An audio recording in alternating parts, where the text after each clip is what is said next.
नमस्कार, जय श्री कृष्ण। मैं जया गुप्ता। इस वीडियो में मैं कार्तिक मास महात्म्य के तीसरे दिन की कथा लेकर आई हूँ। इसके पहले 2 दिन की कथा के वीडियोस मैंने अपने चैनल पर बना रखे हैं। आप मेरे चैनल पर जाकर उन वीडियोस को देख सकते हैं। इसके अलावा मैं इस वीडियो के डिस्क्रिप्शन में भी उनके लिंक दे दूंगी, जहां से आप उन वीडियोस को देख सकते हैं और कथा को श्रवण कर सकते हैं। क्रम कृष्णाय नमः। यह पावन मंत्र स्वयं भगवान श्री कृष्ण द्वारा बनाया गया है। इसे भगवान श्री कृष्ण का मूल मंत्र भी कहा जाता है। इस मूल मंत्र का जप अपना सुख चाहने वाले प्रत्येक मनुष्य को प्रातः काल नित्य क्रिया स्नान आदि करने के पश्चात 108 बार अवश्य करना चाहिए। इसके जप से जीवन से जुड़ी तमाम बाधाएं दूर होती है और घर परिवार में सुख और समृद्धि का वास होता है। वैसे तो कार्तिक मास में प्रातः स्नान, कार्तिक महात्म्य का श्रवण, भजन, कीर्तन, दीपदान, तुलसी विवाह, यज्ञ, भंडारा आदि कार्य किए जाने चाहिए। परंतु कार्तिक महात्म्य में भगवान श्री कृष्ण ने स्वयं बताया है कि कार्तिक मास में प्रत्येक व्यक्ति को 4 काम अवश्य करना चाहिए और ये 4 काम कार्तिक व्रत के 4 मुख्य नियम कहलाते हैं। कार्तिक व्रत में ये चारों नियम पूरे करना जरूरी माने गए हैं। यदि आप इन नियमों को पूरा नहीं करते हैं तो आपका कार्तिक व्रत अधूरा रहता है। इसलिए हम इन्हें कार्तिक व्रत के 4 आवश्यक करने योग्य कार्य के रूप में भी कह सकते हैं। ये 4 कार्य होते हैं: सूर्योदय से पूर्व प्रातः स्नान करना, तुलसी जी का पूजन करना, भगवान श्री हरि का जागरण करना और दीपदान करना। इन चारों नियमों का अक्षरश पालन करने पे कार्तिक मास के व्रत का महाफल आपको प्राप्त होता है और भगवान श्री हरि विष्णु की प्रसन्न होते हैं और उनकी कृपा प्राप्त होती है। कार्तिक मास के अंत में व्रत का उद्यापन भी अवश्य करना चाहिए। ये भी एक नियम माना जाता है। मैं आपको यहाँ एक जानकारी देना चाहूंगी। मेरे कई व्यूअर्स मुझसे कहते हैं कि आप कार्तिक स्नान की पूरी विधि हमें बताइए। तो मैं हर वीडियो के शुरुआत में कार्तिक स्नान से जुड़ी हुई एक बात आपको बताऊंगी। तो आप मेरे हर वीडियोस को देखिए और कार्तिक स्नान की पूरी जानकारी भी प्राप्त कीजिए और साथ ही साथ कार्तिक मास के महात्म्य की कथा का भी श्रवण कीजिए। इस वीडियो में हम देखेंगे तीसरे दिन की कथा के श्रवण के रूप में तीसरे अध्याय का पाठ का वर्णन।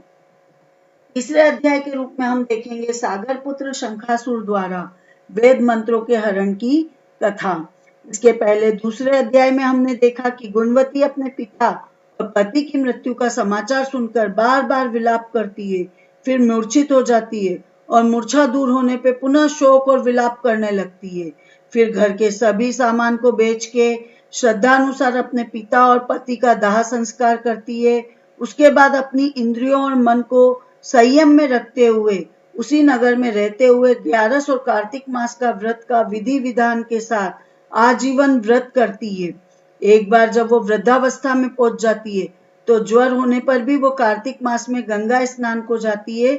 तो वहीं ठंडे जल में ही उसे भगवान के पार्षद विमान में लेकर बैकुंठ को जाते हैं और जब भगवान पृथ्वी पर मनुष्य रूप में अवतार लेते हैं तो वही गुणवती कार्तिक व्रत और ग्यारस के कारण भगवान की प्रिय पत्नी बनती है, प्रिय रानी बनती है सत्यभामा जी।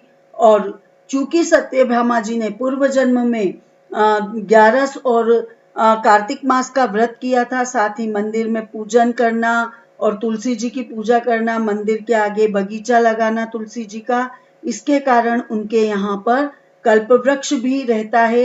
इसके बाद सत्यभामा बोलती है, हे भगवान, आप तीनों कालों को जानने वाले हैं, आप काल स्वरूप हैं, सब काल के समान हैं, फिर आप कार्तिक मास को ही इतना श्रेष्ठ क्यों मानते हैं?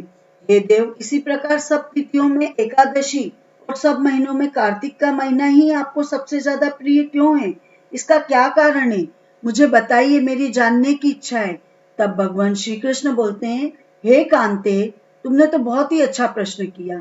इस विषय में एकाग्र चित्त होकर राजा वेणु के पुत्र राजा पृथु और महर्षि नारद के बीच का जो संवाद है वो मैं आपको सुनाता हूँ, ध्यान पूर्वक सुनो।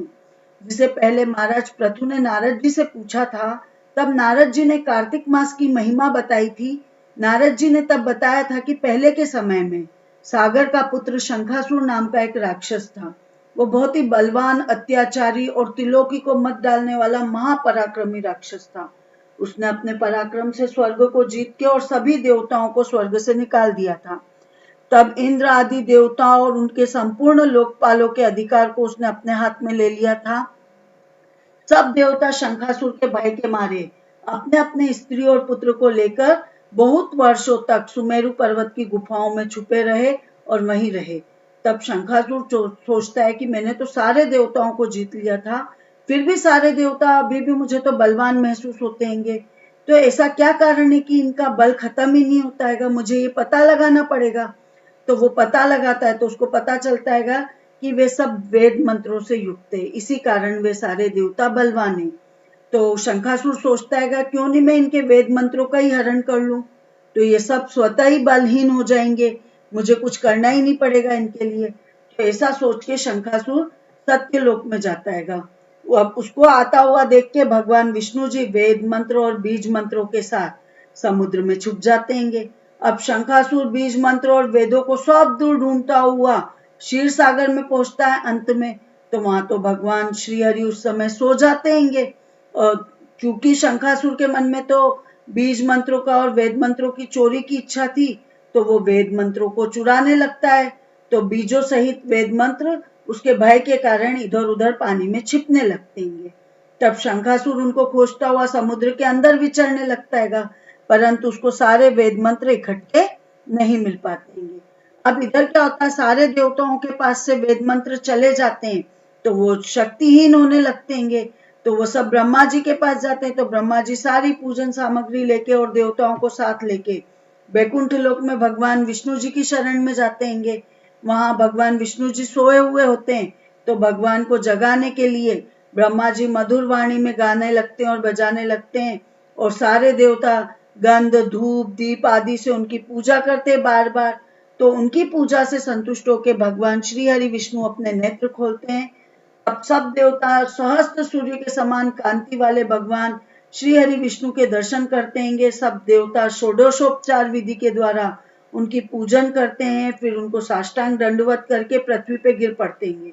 तब प्रसन्न होकर भगवान उनसे कहने लगते हैं कि हे देवगणों, मैं तुम्हारे पूजन भजन कीर्तन आदि कार्यों से बहुत प्रसन्न हुआ हूँ। आप लोगों की मनोकामना को मैं पूरा करूंगा, ये वर देता हूँ। तो ये और साथ ही ये भी बताते हैं कि अश्विन शुक्ल पक्ष की एकादशी से लेके देवउठनी एकादशी यानी कार्तिक मास की शुक्ल पक्ष की एकादशी तक जो भी मनुष्य ब्रह्म मुहूर्त में प्रातः काल तुम्हारी तरह मेरा भजन कीर्तन करेगा और पूजन करेगा, वो सब मुझे प्यारे होंगे और वो मुझे प्राप्त कर सकेंगे।